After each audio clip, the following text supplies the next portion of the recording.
pray that I'll die before my baby.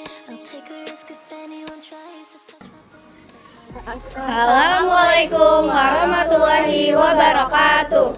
Perkenalkan, kami dari kelompok 2 Geografi. Hari ini kami akan membuat video mengenai tenaga eksogen. Sebelumnya kami akan memperkenalkan diri sendiri terlebih dahulu.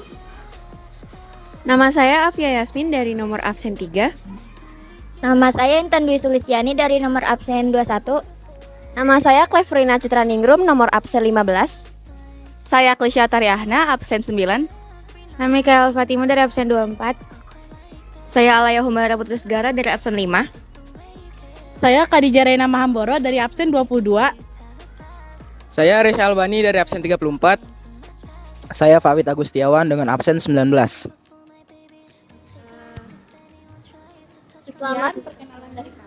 Selamat menyaksikan.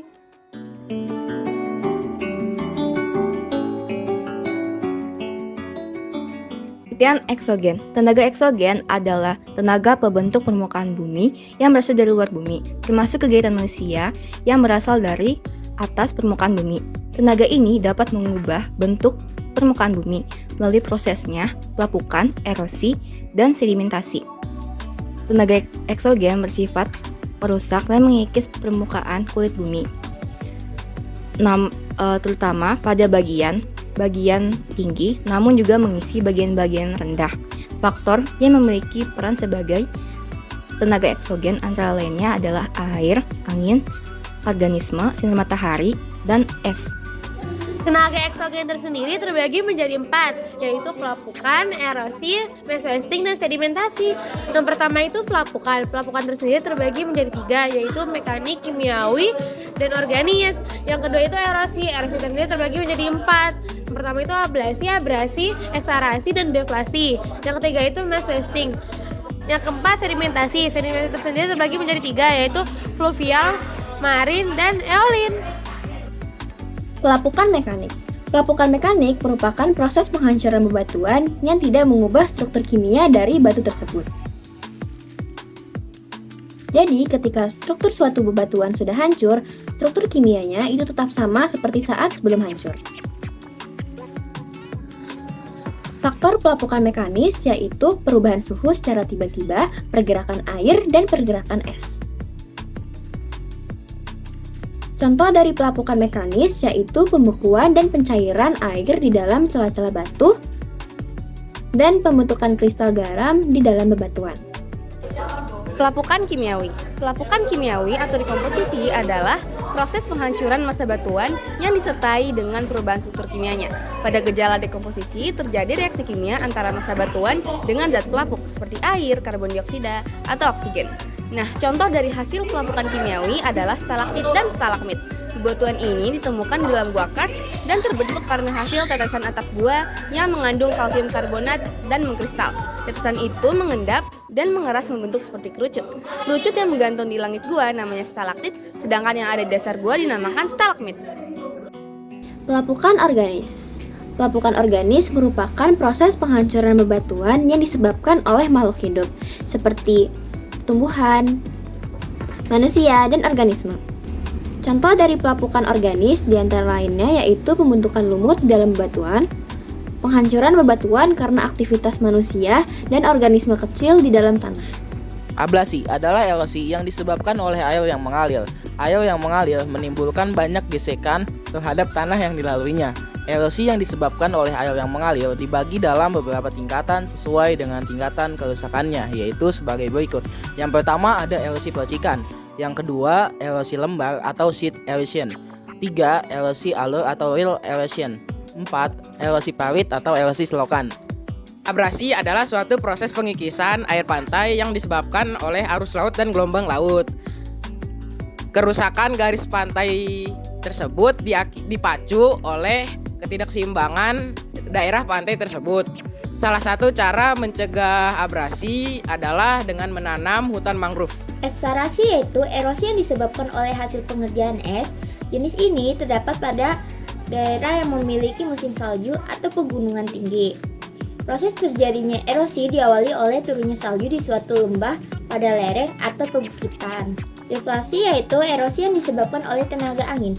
Pada awalnya, angin hanya menerbangkan pasir dan debu, tetapi kedua benda tersebut dijadikan senjata untuk menghantam batuan yang lebih besar sehingga mengikis batuan tersebut. Yang ketiga adalah mass wasting. Mass wasting adalah pemindahan massa batuan atau tanah karena adanya gaya berat. Mass wasting dinamakan pula sebagai gerakan tanah. Faktor-faktor dari mass wasting adalah gravitasi, kemiringan lereng, erosi, aktivitas vulkanik, serta gempa bumi. Nah, contoh-contoh dari mass wasting yaitu tanah mengalir atau earth flow, lumpur mengalir atau mud flow, tanah amblas atau subsidence, rayapan tanah atau soil creep, tanah nendan atau slumping, serta tanah longsor atau landslide. Dan yang terakhir adalah sedimentasi. Sedimentasi adalah proses pengendapan material yang dibawa oleh media tertentu pada suatu cekungan atau daerah rendah. Media transportasinya sendiri beragam, bisa berupa air, es, angin, dan juga gravitasi. Jenis-jenis sedimentasi diantaranya adalah fluvial, aeolin, dan marin. Nah, yang pertama adalah sedimen fluvial. Sedimen fluvial adalah pengendapan yang diakibatkan karena adanya air yang mengalir. Contohnya air sungai. Beberapa hal yang mengaruhi proses sedimen fluvial yaitu aliran sungai laminar maupun turbidit, materialnya suplai sedimen, dan bercurah hujan tinggi maupun rendah. Bentukan alam hasil pengendapan oleh air atau fluvial ada banyak. Di antaranya ada minder, oxbow lake, delta, kipas aluvial, dan tanggul alam. Setelah sedimen fluvial ada sedimen marin. Sedimen marin adalah pengendapan material sedimen oleh gelombang laut atau pasang surut. Bentukan sedimen marin ada banyak. Di antaranya ada spit, tombolo, dan juga bar atau gosong.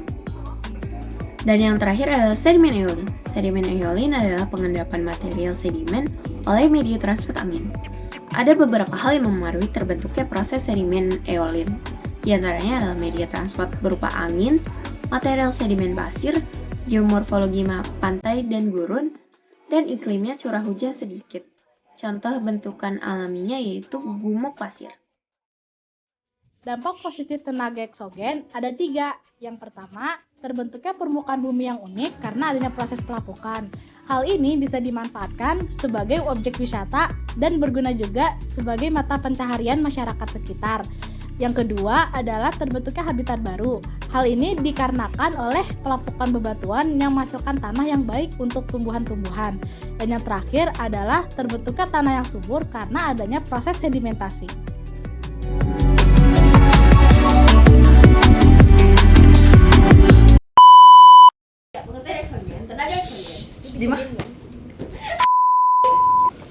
Agak panas lagi. Aduh, lu megangin apa? Ini berat tahu. Tahu nih. 1 1, 2, 3. Ablasi adalah erosi yang disebabkan Ablasi adalah erosi yang disebabkan oleh air yang mengalir. Air yang mengalir